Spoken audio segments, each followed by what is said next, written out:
तो आज के वीडियो में हम लोग बात करेंगे एनआईयूएस डीएलएड की बड़ी अपडेट को लेकर।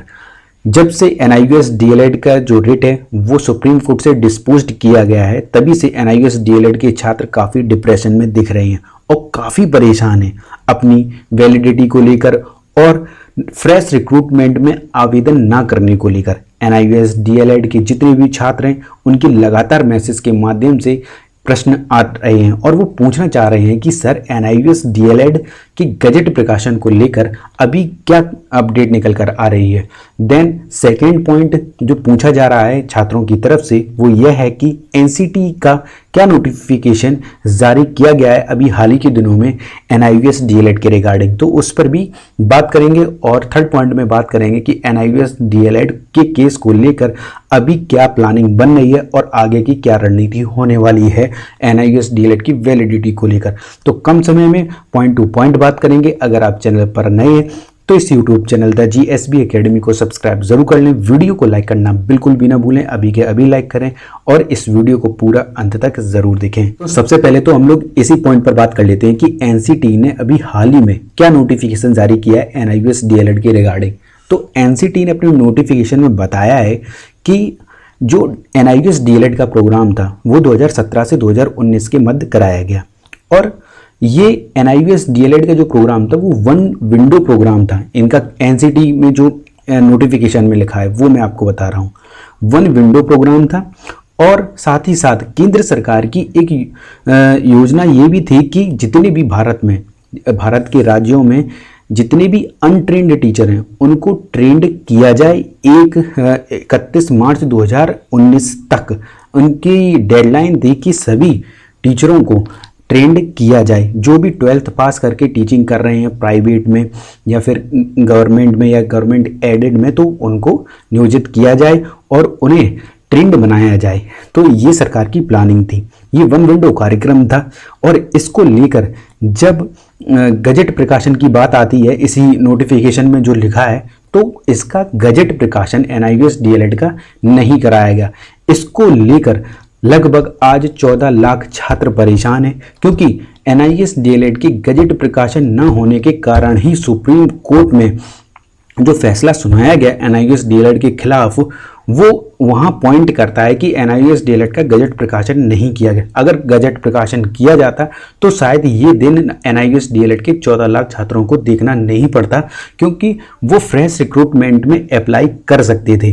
लेकिन जब उत्तराखंड केस का सुप्रीम कोर्ट में फाइनल वर्डिक्ट सुनाया गया तो एनआईयूएस डीएलएड के खिलाफ ही वो ऑर्डर आया। लेकिन आज कंडीशन ये बन रही है कि एनआईयूएस डीएलएड के जितने भी छात्र हैं वो फ्रेश रिक्रूटमेंट में भाग नहीं ले सकते। छात्र हैं वो इस चीज़ को लेकर अब ध्यान दे रहे हैं कि एनआईयूएस डीएलएड के गजट प्रकाशन को लेकर अब बड़े स्तर पर केस किया जाए और उस केस में जितने भी एनआईयूएस डीएलएड के लगभग 14 लाख छात्र हैं वो पार्टिसिपेट करें, अपनी मांगों को उठाएं, सांसद विधायकों के सामने जाकर अपने पत्र लिखें और उनसे बातचीत करें। साथ ही साथ कानूनी दावपेच भी साथ ही साथ चलना चाहिए जिससे कि एनआईयूएस डीएलएड को केंद्र स्तर पर बात पहुंचानी चाहिए और एनसीटीई के कानों में ये बात पहुंचनी चाहिए कि लगभग 14 लाख छात्र इससे प्रभावित हो रहे हैं, उनका परिवार पोषण कैसे होगा।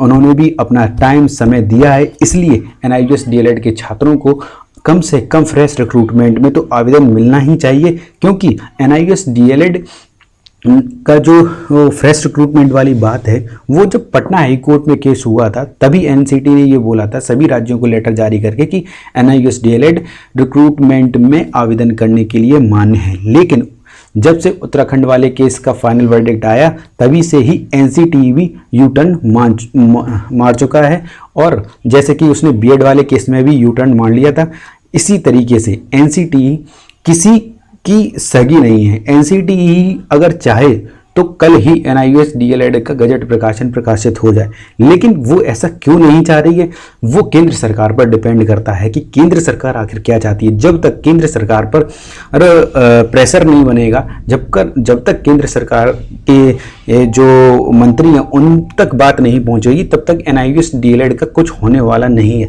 एनआईयूएस डीएलएड जो बच्चे लगे हुए हैं कानूनी तौर पर उसे वैलिड कराने, इक्विवेलेंट कराने के लिए 2 ईयर के डीएलएड के कोर्स को, तो उसमें कहीं ना कहीं आपको दोनों चीज़ों पर काम करना पड़ेगा। एक कानूनी स्तर पर काम करना पड़ेगा और दूसरा ज़मीनी स्तर पर, जहां नेताओं से आपको कांटेक्ट बनाने होंगे और जो आपके सांसद हैं, विधायक हैं, उनसे बातचीत करनी होगी कि लगभग NIOS DLED को कम से कम गजट प्रकाशन तो कराया ही जाए। लगभग 14 लाख वोटों का सवाल है। उन्हें जब ये बात पता लगी कि इतने बड़े स्तर पर NIOS DLED छात्रों का कहीं ना कहीं शोषण हो रहा है, तो केंद्र सरकार संज्ञान में जरूर लेगी इस बात को। इसीलिए आपको दोनों तरफ से ये बात रखनी ही पड़ेगी, नहीं तो NIOS DLED इसी चक्कर में घूमता रहेगा और वो सिर्फ और सिर्फ वन टाइम विंडो बनकर ही रह जाएगा। जो शिक्षक पहले से लगे हुए हैं अपनी टीचिंग में, उनकी नौकरी बचती हुई दिख सकती है, लेकिन जो नए छात्र हैं जिनकी अभी तक नौकरी नहीं लगी है और वो ये सोच रहे हैं कि NIOS DLED के माध्यम से वो किसी फ्रेश रिक्रूटमेंट को अप्लाई कर सकते हैं, तो उनके लिए प्रॉब्लम वाली बात है, ना कि उनके लिए जो कि पहले से लग चुके हैं। आप ये इस बात को ध्यान रखिएगा, क्योंकि ये जो कोर्स है वो वन टाइम विंडो कोर्स अभी तक बताया जा रहा है। ठीक है, तो कहीं ना कहीं आपको गजट प्रकाशन के लिए बड़े स्तर पर लड़ाई लड़नी होगी। NIOS DLED गजट प्रकाशन को लेकर आपको पता ही है कि इलाहाबाद हाई कोर्ट से वो केस जो था वो डिस्पोज कर दिया गया है। साथ में अभी सुप्रीम कोर्ट में NIOS DLED की भी एक रिट थी, वो भी डिस्पोज हो चुकी है। उन्होंने कहा है कि जो सुप्रीम कोर्ट के जज थे उनका कहना है कि आप हाई कोर्ट में जाएं और हाई कोर्ट के थ्रू NIOS DLED में सुप्रीम कोर्ट की जो जितनी भी कमियां थी उनको सामने रखा जाए और फिर उसके बाद रिव्यू केस में जाया जाए, जिससे कि NIOS DLED के गजट प्रकाशन जब प्रकाशित होगा तब रिव्यू केस में जाकर उसमें एक मजबूती, एक प्लस पॉइंट देखने को मिलेगा NIOS DLED के केस में। NCT अपनी तरफ से कुछ नहीं करने वाली है, ये एक बहुत ही भ्रष्ट संस्था है। NCT सिर्फ बच्चों के साथ खिलवाड़ करती है और कुछ नहीं करती। ये सिर्फ और सिर्फ बहुत वाहियात चीज़ है। ये पूरे भारत में NCT को तो पनिश करना चाहिए, NCT पर केस होना चाहिए कायदे में। तो NIOS DLED के जितने भी छात्र हैं वो कम से कम NCT पर केस जरूर करें, क्योंकि NCT ही की कमियों की वजह से लगभग चाहे वो BEd के छात्रों उनका भविष्य उन्होंने अंधकार में किया और चाहे वो NIOS DLED के छात्रों उनका भी भविष्य उन्होंने अंधकार में किया। सबसे ज़्यादा तो केस NCT ही पर ही होना चाहिए। ये कोई भी छात्र NCT पर केस क्या कोई करेगा जब केंद्र सरकार उनके अंडर में हाथ रखे हुए उन पर जो केंद्र सरकार कहेगी वही NCT ही ऑर्डर करेगा।